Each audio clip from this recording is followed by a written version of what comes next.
시간 하나님의 말씀을 받도록 하겠습니다. 오늘 주신 하나님 말씀은 고린도후서 1장 3절에서 7절까지 말씀입니다.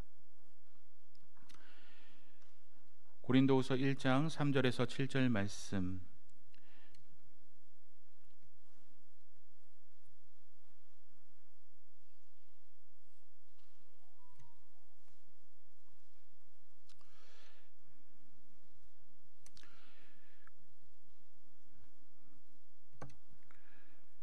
고린도후서 1장 3절에서 7절 말씀을 함께 한 목소리로 봉독하겠습니다. 찬송하리로다. 그는 우리 주 예수 그리스도의 하나님이시오 자비의 아버지시오 모든 위로의 하나님이시며 우리의 모든 환난 중에서 우리를 위로하사 우리로 하여금 하나님께 받는 위로로서 모든 환난 중에 있는 자들을 능히 위로하게 하시는 이시로다. 그리스도의 고난이 우리에게 넘친 것 같이 우리가 받는 위로도 그리스도로 말미암아 넘치는 도다. 우리가 환난 당하는 것도 너희가 위로와 구원을 받게 하려는 것이요 우리가 위로를 받는 것도 너희가 위로를 받게 하려는 것이니 이 위로가 너희 속에 역사하여 우리가 받는 것 같은 고난을 너희도 견디게 하느니라. 너희를 위한 우리의 소망이 견고함은 너희가 고난에 동참여하는 자가 된 것 같이 위로에도 그러할 줄을 알미라. 아멘. 오늘은 철로 역정 설교 시리즈 12번째 고난과 환난 뒤에 숨은 하나님의 위로라는 제목으로 함께 하나님의 말씀을 나누려고 합니다. 수십 년간 한 분야에 종사하면서 부단한 열정과 노력으로 달인의 경지에 오르게 된 사람들, 이 사람들의 삶의 스토리와 리얼리티가 담겨져 있는 프로그램이 바로 보고 있는 생활의 달인이라는 프로그램입니다. 찾아서 보는 프로그램은 아니지만 돌리다가 보고 나오고 있으면 집중해서 보게 되는 프로그램인 것 같습니다. 이 생활의 달인 프로그램을 보다 보면 소위 달인들이 나오게 되는데 이분들의 공통점이 있더라고요. 어떤 공통점이냐면 보다 쉽게, 보다 편하게, 보다 빠르게 연구하다 보니까 어느 순간 나는 달인이 되었노라 라고 고백하더라고요. 그러니까 남들과 똑같은 일을 하는데 똑같은 일을 하는 사람 모두가 다 달인이 되는 것은 아니고 남들보다 이렇게 하면 조금 더 편하게 할 수 있을 것 같은데 이렇게 하면 좀 더 빨리 할 수 있을 것 같은데 이렇게 하면 좀 더 편한 동작으로 할 수 있을 것 같은데 라고 연구하면서 부단한 노력을 한 사람이 달인이라는 칭호를 받게 되는 것 같고요. 이 사람들은 남들보다 1.5배나 2배의 더 돈을 많이 받게 되고 더 대우를 받게 되는 것이죠. 보통 달인들만 이런 마음을 갖고 있는 것은 아닙니다. 인간은 긍정적으로 발달하고 개발되기 마련입니다. 어떻게 하면 조금 더 편하게, 어떻게 하면 좀 더 빨리, 어떻게 하면 좀 더 효율적으로 할 수 있지 않을까 생각하는 존재라는 거죠. 저도 그런 존재인 것 같습니다. 좀 우습지만 저는 우만동에서 출근을 하거든요. 우만동에서 출근할 때 저는 새벽에 몇 차로에서 몇 킬로의 속도를 달려야 이 종합운동장 앞 사거리에 신호가 안 걸리는지를 파악을 했습니다. 제가 이 1년 반 동안 이제 출근을 하다 보니까 새벽에 몇 킬로로 몇 차선을 달려야 여기를 이 주황불에서 간당간당한데 여기를 몇 킬로로 딱 통과를 하면 교회까지 신호에 안 걸리고 탁 넘어가는 거거든요. 요거를 안 걸리고 탁 넘어가면 교회에 7분 안에 도착할 수 있어요. 근데 그 신호에 딱 도착하는 순간 12분으로 늘어납니다. 신호가 길어요. 그래서 새벽에 좀 늦잠을 잤다 라고 생각하는 때는 여기에서는 제가 달려줘야 되는 거구나. 그러면 그 신호를 딱 통과를 하게 되면 늦었음에도 불구하고 7분 안에 들어오는 은혜가 있는 것이죠. 출퇴근할 때는 여기가 또 경수대로가 엄청 많이 막히지 않습니까? 그러면 나름대로 또 날짜별로 분석을 합니다. 화요일에는 3차로가 좀 덜 막히고 이 목요일에는 차량 이동이 적기 때문에 어느 차로를 타도 상관이 없고 요일별로 출퇴근길의 차선을 분석합니다. 1년 반이라는 세월 동안 아무 생각 없이 운전하지는 않고, 그나마 이쪽 차선이 좀 덜 막히는구나, 이쪽 차선에 차들이 초행자들이 많아, 행궁동 가는 초행자들이 많으니까 눈치 없이 끼어드는 사람들이 있어서 차량이 막혀, 그러니까 1차로로 가야 돼. 이런 노하우들이 쌓이게 되는 거죠. 그러다 보니까 별것 아닌 1년 반 동안의 세월 동안 저는 요 길에 왔다 갔다 하는 데는, 남들보다 빠르게 가는 데는 나름의 노하우를 획득했다라는 거죠. 제 예를 들어 드렸지만 인간에게는 누구나 이러한 향상심이 있다라는 거예요. 누구보다, 남들보다 조금 더 편해지고 싶고, 비용 대비 성과를 이루고 싶고, 쉽고 빠르고 효율적으로 결과를 얻고 싶어 합니다. 이런 과정이 있으니까 인간은 발전을 해왔다라는 것이죠. 그런데 이런 사람도 혹시 있을까요? 남들보다 일부러 더 힘들게, 일부러 더 느리게, 더 비효율적으로 일하는 사람은 적어도 없을 것 같아요. 그런데 문제는 이러한 효율을 추구하고 편하고 빠른 걸 추구하는 발전이라는 것이 신앙과 믿음이라는 영역에도 어느샌가 젖어 들어가고 있지는 않나를 생각해 보게 된다는 거예요. 내가 편할 때, 내가 원할 때 예배를 드리고, 만약에 예배를 드리기 어려운 환경이다, 요즘 온라인 예배도 좋던데 온라인 예배도 드리면 좋겠다, 더 좋은 공간에서, 더 좋은 음향 환경에서 예배를 드려도 좋지 않을까? 소위 효율이라는 탈을 쓴 인본주의적 신앙이 한국 교회에 만연해 있는 것이 사실입니다. 우리에게는 이런 모습이 없다라고 할 수 있을까요? 물론 신앙에서 효율을 따지지 말고 무조건 예전처럼 덮어놓고 우직하게 아멘 하면서 나아가는 것이 무조건 좋다라고 말하자는 것은 아닙니다. 그런데 예전을 떠올려 보십시오. 예배 시간이 어땠을까요? 지금처럼 1시간 안에 끝났나요? 금요 기도회를 할 때는 소위 철야라는 걸 하지 않았었나요? 주일날은 오후 예배, 아니요, 저녁 예배를 했었었죠. 그런데 어느 순간 성도들이 편하다는 이유로, 성도들이 예배 드리기에 좋다는 이유로 갖가지 이유를 대면서 어떻게 보면 우리는 편함과 효율과 시스템을 바꿔온 것은 아닐까.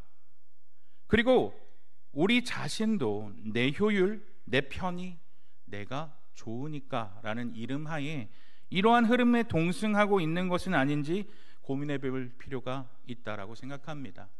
이러한 흐름이 점점 커져간다면 우리의 자녀 세대, 우리의 손자, 손녀 세대는 어떠한 신앙생활을 하게 될 것인지 심각한 우려를 금하지 못하게 됩니다.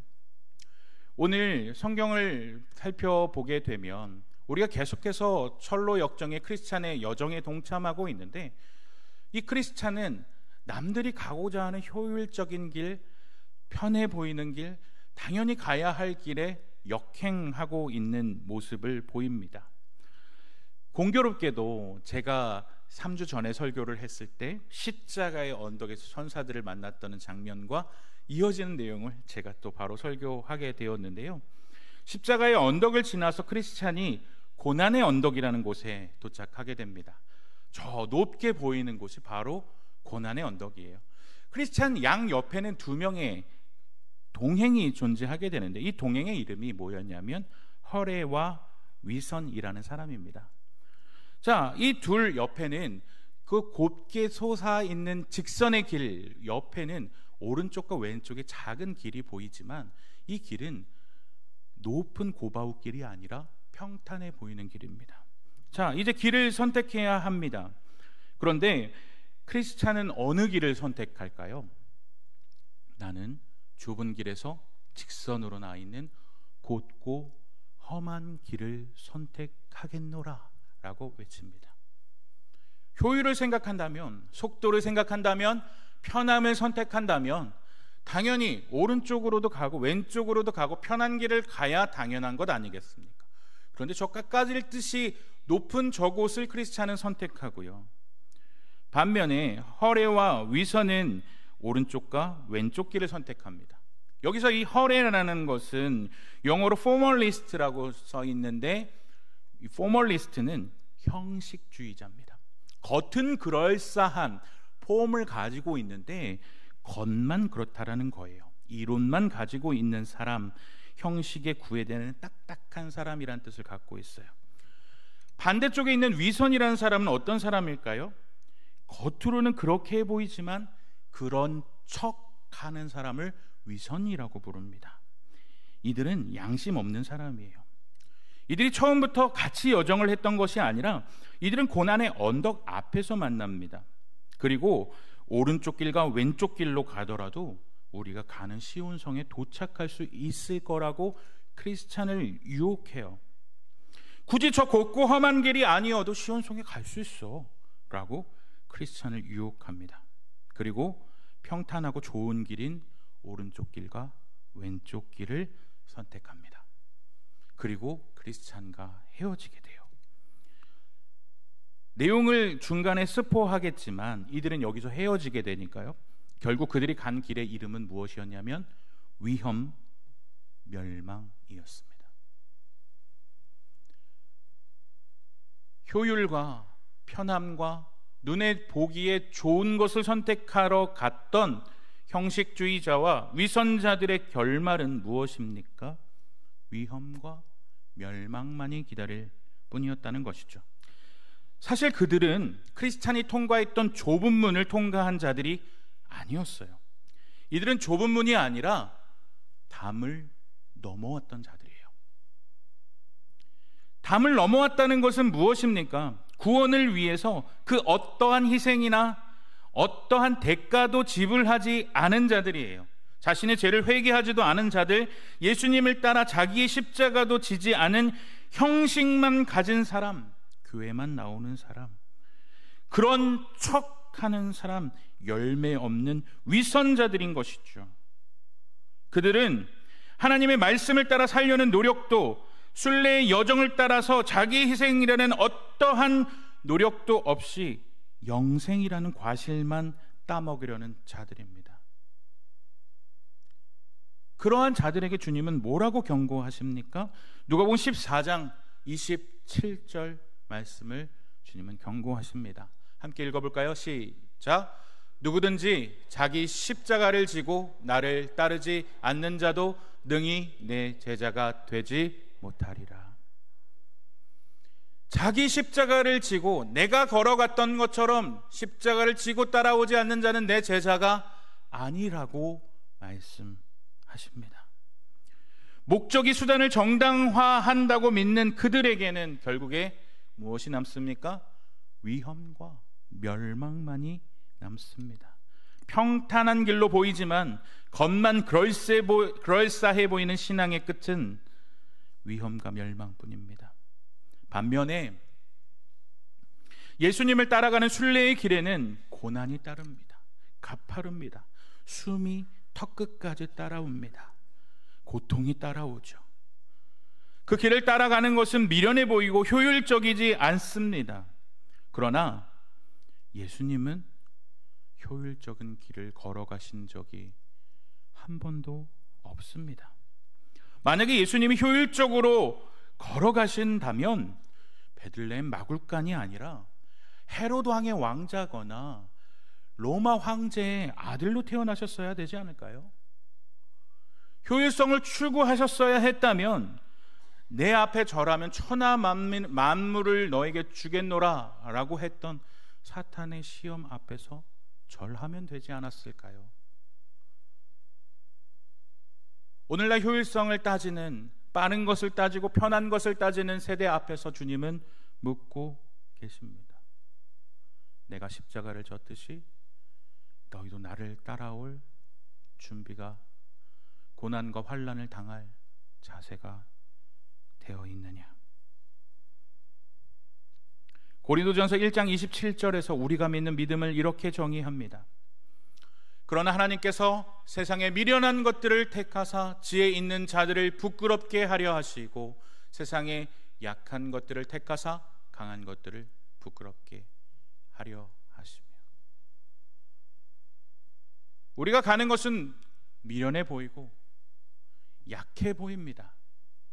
하나 그런 것을 통하여 결국에는 그것이 승리하는 반전의 능력을 보여주시는 지혜가 담겨 있는 것입니다.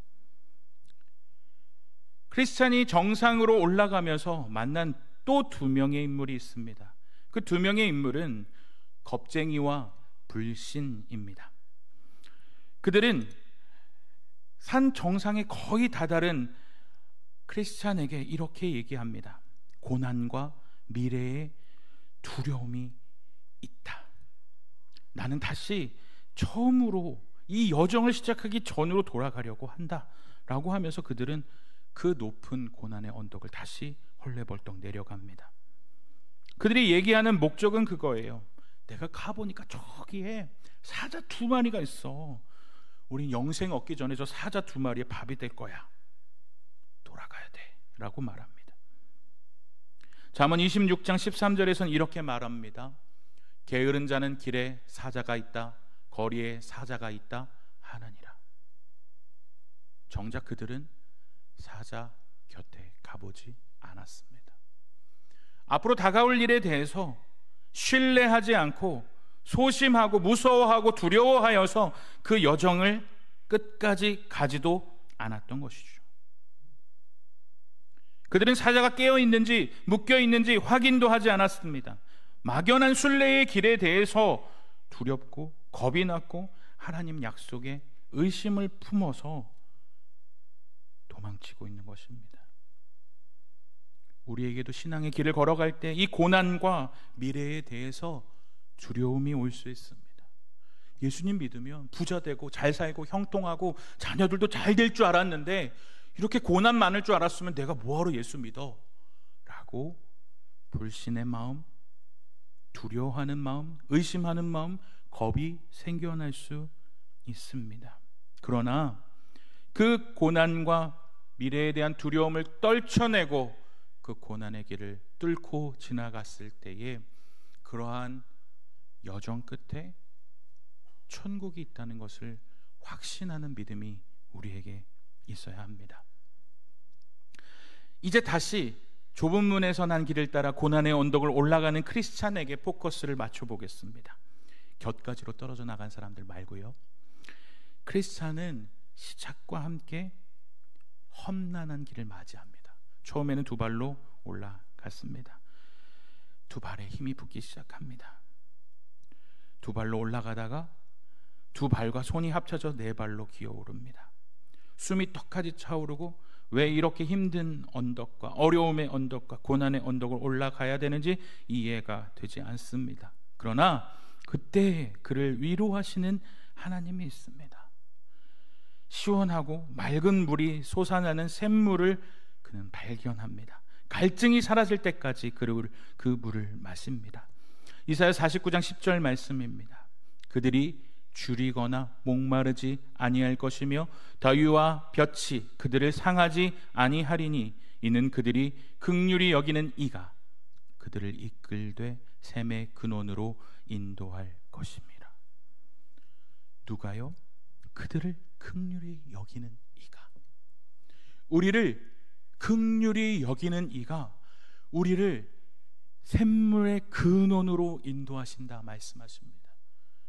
우리를 긍휼히 여기시는 예수 그리스도께서 샘물의 근원으로 인도하시는데 그 샘물이 어딥니까? 요한복음 4장 14절 함께 읽어볼까요? 시작. 내가 주는 물을 마시는 자는 영원히 목마르지 아니하리니 내가 주는 물은 그 속에서 영생하도록 솟아나는 샘물이 되리라. 주님께서 영원히 솟아나는 샘물로 우리를 위로해 주시는 거예요. 주님께서 함께 하시고 목마르지 아니하도록 위로해 주시고 내가 너와 함께한다 말씀해 주십니다. 또한 고린도후서 1장에서 사도 바울이 자신의 순례길에서 만난 하나님의 위로를 이렇게 언급합니다. 3절, 4절, 5절 말씀입니다. 찬송하리로다. 그는 우리 주 예수 그리스도의 하나님이시요 자비의 아버지시요 모든 위로의 하나님이시며 우리의 모든 환난 중에서 우리를 위로하사 우리로 하여금 하나님께 받는 위로로서 모든 환난 중에 있는 자들을 능히 위로하게 하시는 이시로다. 그리스도의 고난이 우리에게 넘친 것 같이 우리가 받는 위로도 그리스도로 말미암아 넘치느니라. 예수님께서 우리를 고난 가운데서 위로해 주신다는 거예요. 내 발로 정상 근처에 다다라서 숨이 턱까지 차올랐을 때 거기에서 크리스찬이 발견한 것은 정자를 발견해요. 이 정자의 이름이 휴식정입니다. 그곳에서 크리스찬은 잠깐 그곳에 기대어 있습니다. 그리고 자꾸 마음이 연약해지는 그 사람이 그때에 두루마기를 꺼내서 그 두루마리에 있는 하나님의 말씀을 읽습니다. 그리고 그 말씀으로 인하여 힘을 얻습니다. 하나님께서는 순례의 여정을 떠나는 이에게 말씀으로 위로해 주시고 새 힘을 공급해 주십니다. 고린도후서 1장에서는 고난과 환난이라는 단어가 총 6번 등장해요. 순례의 삶을 살아가는 자들에게 그만큼 고난과 환난이 따라온다는 말이겠죠. 그런데 이 고난과 환난이라는 말보다 더 많이 등장하는 단어가 있어요. 한번 잘 보시겠습니까? 어떤 단어가 많이 등장하죠? 위로라는 단어예요. 몇 번이 등장하냐면 10번이 등장합니다. 고난과 환난보다 순례의 길에서 고난과 환난을 피할 수는 없지만 그 고난과 환난을 뛰어넘는 하나님의 위로가 너희들과 함께 있을 거다라고 말하는 것이죠. 사도 바울이 그 산 증인 아닙니까? 하나님을 향해서 복음을 전할 때 얼마나 많은 고난과 환난을 당했습니까? 그런데 그는 그것보다 더 뛰어난 위로를 받았고 자신의 영적인 아들과 같이 여기던 자들에게, 자기가 개척했던 그 교회들에게 이렇게 얘기하는 거예요. 그 고난과 환난을 뛰어넘는 그 위로가 너희들에게도 있을 거야. 그러니까 고난과 환난을 당해도 포기하지 말고 다른 곳에 눈 돌리지 말고 하나님을 따라가라 라고 말하는 것입니다.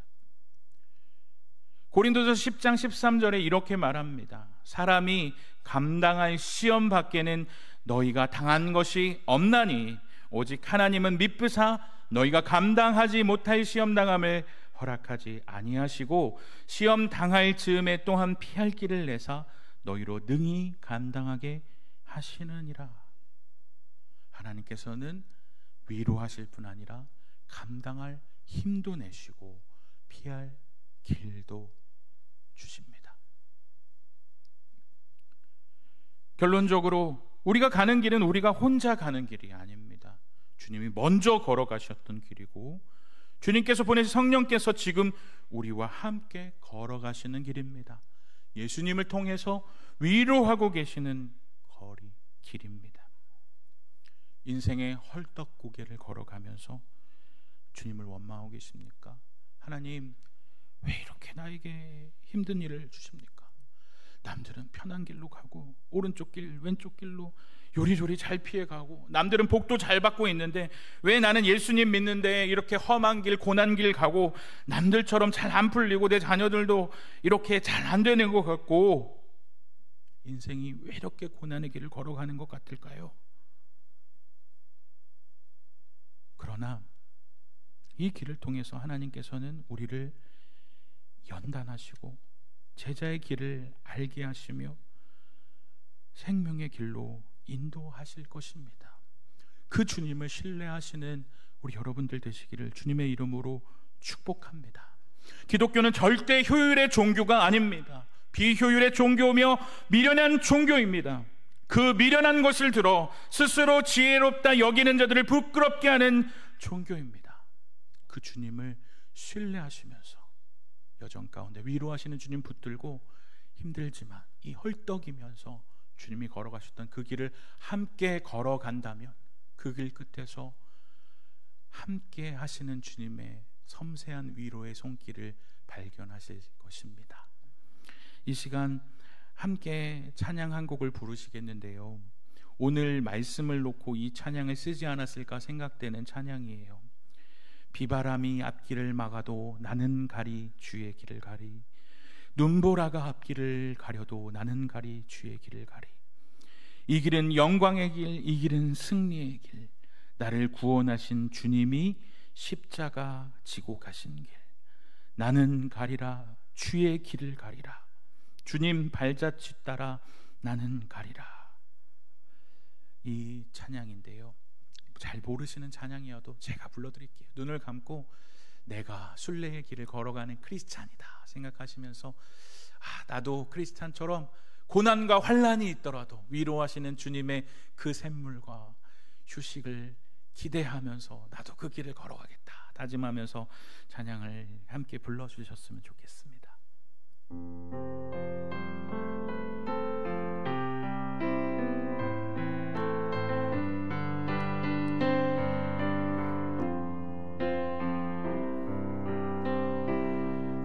비바람이 앞길을 막아도 나는 가리 주의 길을 가리,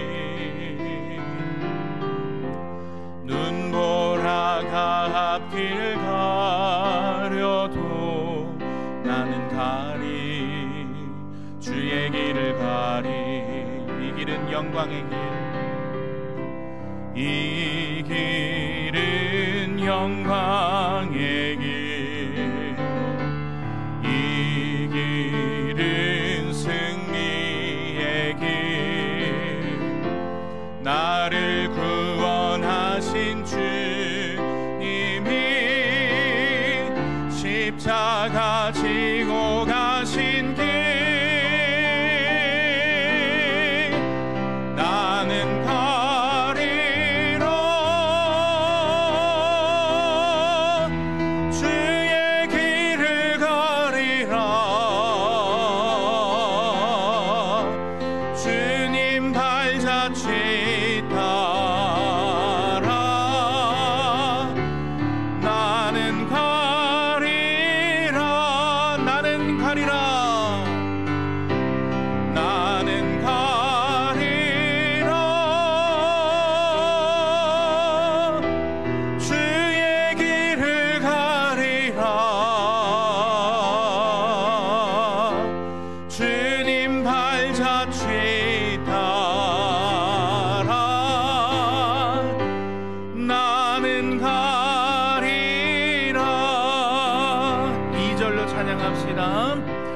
험한 파도 앞길을 막아도 나는 가리 주의 길을 가리,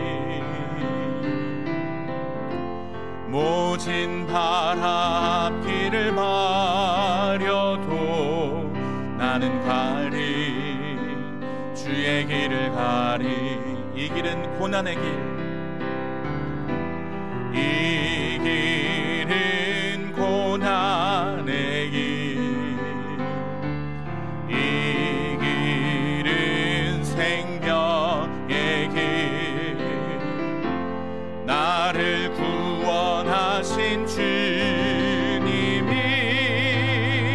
십자가 지고 가신 길, 나는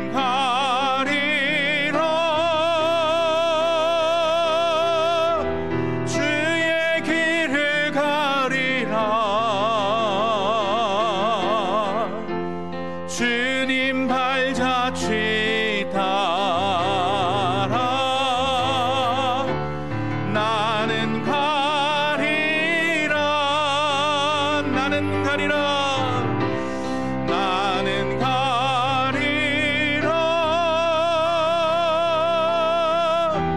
주의 길을 가리라, 주님 발자취 따라 나는 가리라.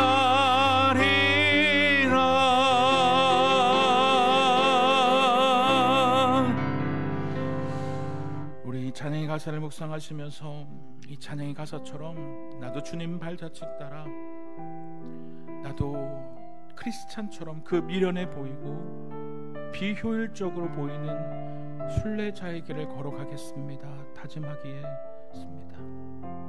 함께 기도할 때에 고난의 길을 두 손으로 두 발로 힘겹게 올라가는 우리에게 분명히 하나님의 위로가 있음을 기억하게 하시고, 주님이 먼저 걸어가신 그 길을 나의 십자가를 지고 따라가는 순례자 되게 하여 주옵소서. 남들이 가는 편한 길, 효율적인 길, 피할 길을 추구하지 않게 하여 주시고, 주님이 걸어가신 고난의 길, 생명의 길을 힘을 다하여 묵묵히 걸어가는 순례의 달인들 되기 원합니다. 세상에 눈 돌리지 않게 하시고, 남들과 비교하지 않게 하시고, 넉넉히 견딜 능력 주시는 주님 붙들고 나에게 다가오는 이 순례의 길을 묵묵히 걸어가는 순례자 되게 하여 달라고, 주님 나에게 힘을 주시옵소서. 주님 나와 함께 하여 주시고, 나를 위로해 주시는 주님 붙들고 나아가게 하여 달라고, 이 시간 주여 은혜를 주옵소서 한번 외치고 간절한 기도로 나아가겠습니다. 주여 은혜를 주옵소서. 주님 걸어가셨던, 주님께서 걸어가셨던 그 승리의 길, 우리도 주님과 함께 걸어가기 원합니다.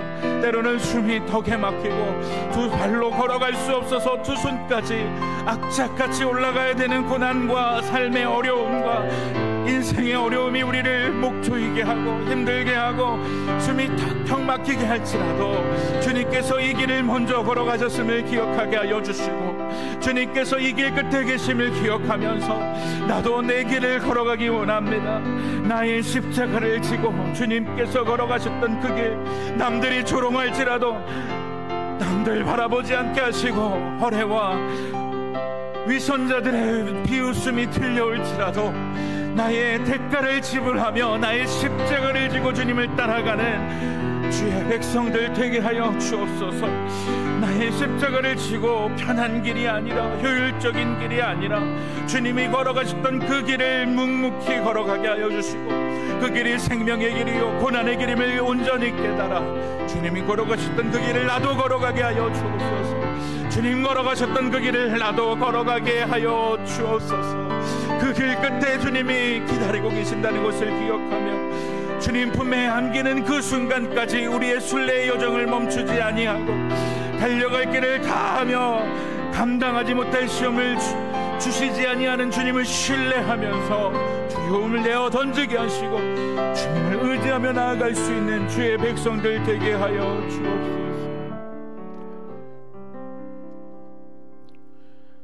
주님, 이 순례의 여정, 남들이 가는 편안한 길, 효율적인 길, 피할 길을 바라보지 않게 하시고, 주님이 먼저 걸어가셨던 그 길, 미련해 보이는 길이요 비효율적으로 보이는 길이요 남들은 바보 같다 말하는 그 길을 우리도 걸어가기 원합니다. 그리스도인으로서 예수님께서 오른쪽 뺨을 때리며 왼쪽 뺨을 내어주셨듯이, 겉옷을 달라 하면 속옷까지 주셨듯이, 주님께서 몸소 보여주셨던 그 제자의 길을 우리 또한 걸어가기를 다짐하게 하시고, 그 길 끝에 주님의 위로가 있음을 기억하며 주님 손 붙들고 이 순례의 여정을 끝까지 다하기를 다짐하며, 비효율의 끝인 이 길을 기쁨으로 걸어가기를 다짐하는 사랑하는 우리 송원교회 모든 성도들 되게 하여 주옵소서. 지금은 우리 주 예수 그리스도의 은혜와 하나님의 무한하신 사랑하심과 성령님의 감화, 감동, 인도, 교통케 하시는 역사가 크리스찬이 걸어갔던 순례의 길, 주님이 먼저 걸어가셨던 십자가의 길, 고난의 길이지만 생명의 길을 나 또한 걸어가겠다고 다짐하는 송원교회 모든 송원교회 백성들 머리 위에 이제로부터 영원까지 함께 있을지어다. 아멘.